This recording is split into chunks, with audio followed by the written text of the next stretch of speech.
ഈശോമിശിഹായ്ക്ക് hallelujah Maria. ഞാൻ ഇന്ന് പറയാൻ ഉദ്ദേശിക്കുന്നത് ഇന്നത്തെ പോപ്പുലേഷൻ ബൈബിൾ നെറേറ്റീവ് വെച്ചിട്ട് എങ്ങനെ ശരിയാവും, അതുപോലെ തന്നെ എങ്ങനെയാണ് ഈ പറഞ്ഞ എവല്യൂഷൻ തിയറി ഫ്ലോപ്പ് ആവുന്നത് നമുക്ക് ഈ വീഡിയോയിലൂടെ നമുക്ക് ശ്രദ്ധിക്കാം. പോപ്പുലേഷൻ ഗ്രോത്ത് ചെയ്യുന്നത് 0.46 അല്ലെങ്കിൽ 0.43 എന്നുള്ള ഗ്രോത്ത് പെർസെൻറ്റേജ് വെച്ചിട്ടാണ് പോപ്പുലേഷൻ ഗ്രോ ചെയ്യുന്നത് ഈ എല്ലാ ഇയേഴ്സിലും. അങ്ങനെയാണ് ഇപ്പോൾ ജനസംഖ്യ വർദ്ധിച്ചുകൊണ്ടിരിക്കുന്നത്. അങ്ങനെയുള്ള ജനസംഖ്യ വർധനവ് ഇപ്പോൾ 4350 വർഷം മുന്നേ ഉണ്ടായിട്ടുള്ള ആ ഫ്ലഡിൽ അതിന് മുന്നുണ്ടായിരുന്ന എല്ലാവരും മരിച്ചുപോയി. ആ ഫ്ലഡിൽ രക്ഷപ്പെട്ടത് 8 പേരാണ്. ഈ 8 പേര് വെച്ചിട്ട് 0.46 അല്ലെങ്കിൽ 0.43 എന്നുള്ള ഗ്രോത്ത് പെർസെൻറ്റേജ് വെച്ചിട്ട് ഇത്രയ്ക്ക് ഈ 4350 വർഷം കൊണ്ട് ഇന്ന് കാണുന്ന ജനസംഖ്യയ്ക്ക് എത്താൻ പറ്റുമോ എന്ന് നമുക്ക് നോക്കാം.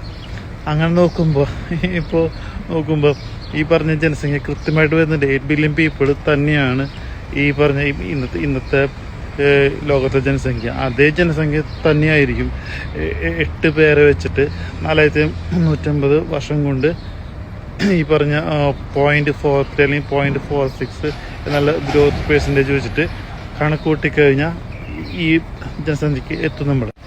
അങ്ങനെയുള്ളപ്പോൾ അറ്റ്ലീസ്റ്റ് ഒരു ചെറിയ വ്യത്യാസമൊക്കെ ഓക്കെ. ഈ പറഞ്ഞ് ഈ 70,000 വർഷം മുന്നേ ആഫ്രിക്കയിൽ നിന്ന് കുടിയേറി പുറത്തവരാണ് മനുഷ്യരെന്ന് പറയുന്നത്, മെസപ്പൊട്ടേമിയ. അവിടെ നിന്ന് പിന്നെ എല്ലാ ജനങ്ങളും വർദ്ധിച്ചെന്ന് പറയുന്നു. അപ്പോൾ ഈ പറഞ്ഞ 70,000 വർഷം കൊണ്ട് 0.4 0.46 എന്ന ഗ്രോത്ത് പെർസെൻറ്റേജ് വെച്ചിട്ട് നമ്മൾ ജനസംഖ്യ കണക്ക് നോക്കിക്കഴിഞ്ഞാൽ എത്രയ്ക്കധികം വരണം. അപ്പോൾ ഇത് തെറ്റാണെന്ന് നമുക്ക് ഈ കണക്കിലൂടെ നമുക്ക് തെളിഞ്ഞില്ലേ.